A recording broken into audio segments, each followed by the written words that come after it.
நீ எப்படி பிறந்தவள்? நீ யார்? உன் பெயர் என்ன? அப்படியா? கேளுங்க அண்ணா. அதுக்குத்தான் நான் அண்ணானு அப்படி சொல்லு. ஆமா, அன்பிலும் பண்பிலும் குணத்திலும் பாசத்திலும் சிறந்த மற்ற விழியலை உச்சமில்லாத மாதுடா. நான் அண்ணன் நடந்தா என் பின்னே ஜடை குழுங்க. ஆமா, அப்பேற்பட்ட என் பெயரோ தேவ இந்திராணி. தேவ இந்திராணி. அப்படி உன் பெயர் தேவ இந்திராணியாக இருந்தாலும் நீ எப்படி பிறந்தாய்? உனது பிறப்பு வளர்ப்பு எப்படி? கேட்டாயும் ஒரு கேள்வி கேட்டேன். இப்ப என்னப்பா சொல்லிவிட்ட இவன் இப்படி பேசுறான்? இவன் இப்படியே பேசிட்டு இருந்தா நான் இப்படியே போய் தங்கவேல் கோட்டை தின்னு செத்து போயிரு. தங்கவேல் முன்ன செத்து போயிருவான். எதுக்கு? தங்கவேல் கோட்டை தின்னு அவன் என்ன பண்ணுவான்? அப்பா உங்ககிட்ட பேசவே முடியாது. எப்படி பிறந்தேன்னு தெரியுமா?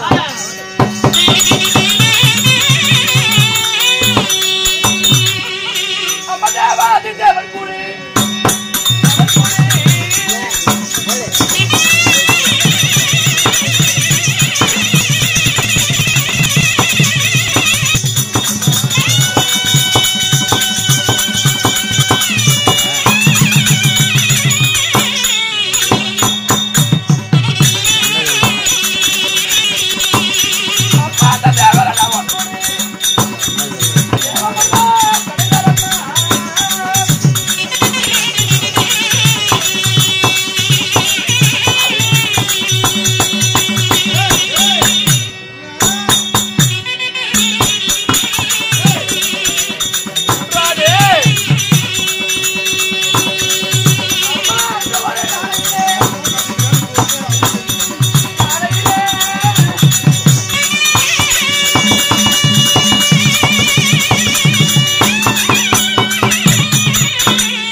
தேவாதி தேவர் கூடி தேவரெல்லாம் ஒன்று கூடி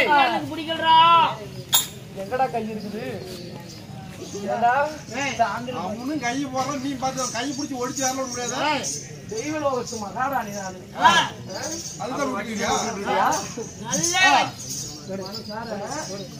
எங்கடா கைய வைக்கிற?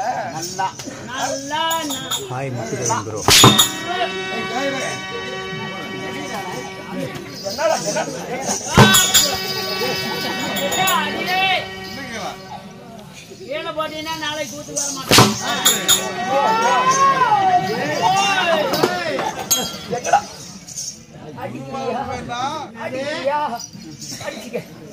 என்னடா அடிச்சுக்க அடிச்சுட்டா? எங்கடா எங்கடா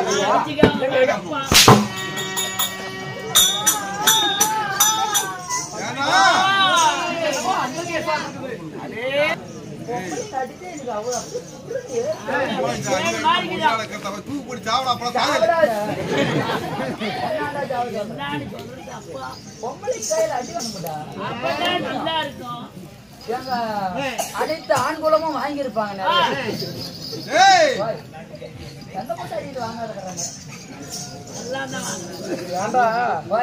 நீ தான் அழிஞ்சு போறேன்னா எல்லாத்தையும் சொல்லிட்டு தெரியுற. எல்லாம் வாங்கியிருப்பாங்க சொல்லுவாங்கள வந்து. இருந்தாலும் அந்த அக்கா சிரிக்குது, அந்த அக்காலாம் அடிச்சு.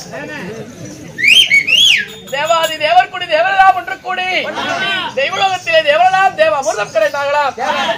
திருப்பார்களை பானையாகவும் மன்றகிரிமனையும் அத்தாக வைத்து சிவனுடைய கழுத்தில் இருக்கின்ற பாம்பை என கையிலாய் திரித்து தேவர்கள் ஒருபுறம் அசுராதிகள் மறுபுறம் என்று தேவ அமிர்தம் கடைய கடைய கடைய கடைய கடைய கடைய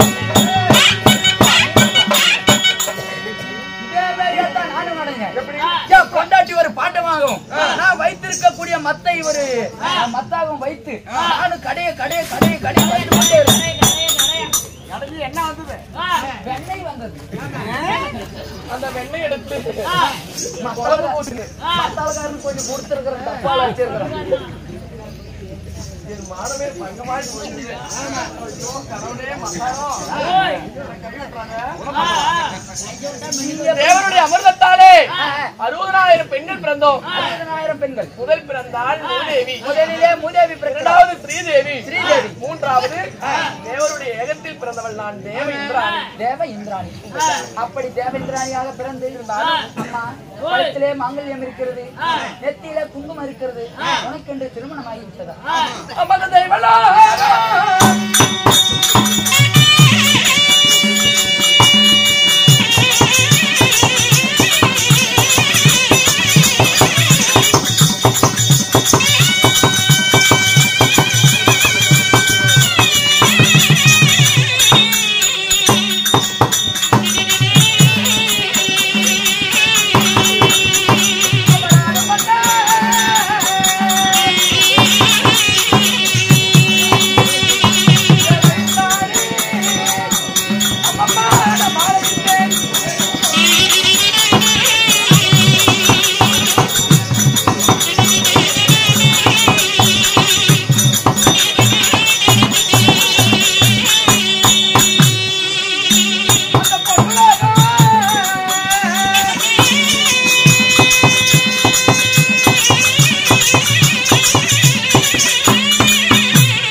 தெய்வலோகம், பொன்னுலோகம், அமராவதி.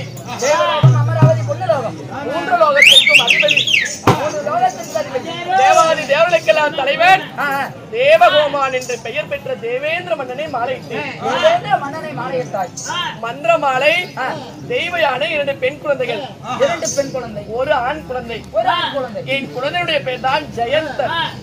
உன் குழந்தை ஜெயந்தன். ஆமா, ஜெயந்தனையோ தெய்வயானை மந்திரமாலை செல்வங்களை பெற்றெடுத்து தெய்வலோகம், பொன்னுலோகம், அமராவதியிலே நாட்டுக்கு மகாராணியாக என் குறைவே இல்லாமல் நாங்கள் வாழ்ந்து வருகிறோம். அப்படி வாழ்ந்து வந்தால் ஓடோடி வந்திருக்கிறாய், என்னடா காரணம்? கோமாளி அம்மா உங்க வீட்டுக்காரரு. ஐயோ அம்மா வீட்டுக்காரரு.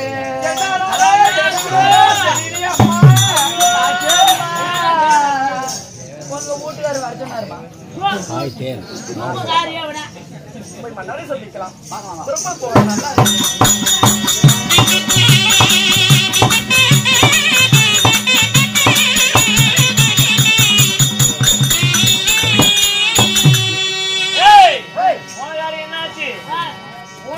அறுத்து தீச்சு கொடல எடுத்து தின்னுட்டே வந்துட்டாங்க. பூனையா?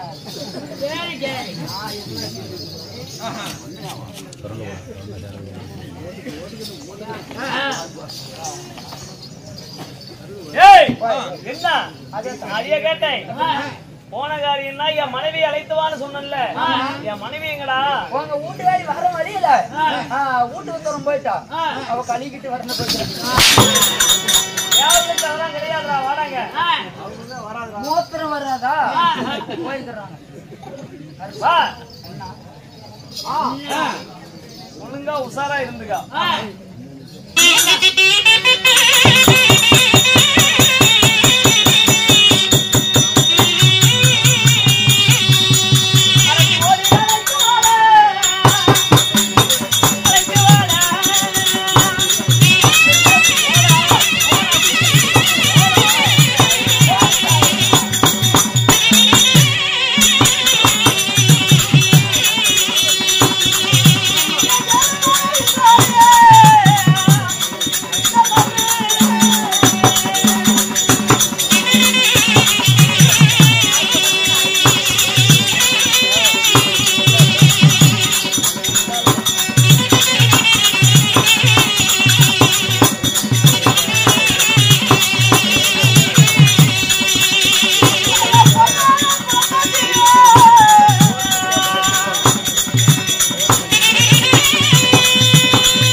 பாதத்தை அடிபடுகிறேன் மன்னா. பாத மனிதர்கள் பிறந்த உலகத்திலே சுகத்தோடு வாழ்ந்திருப்பாய்.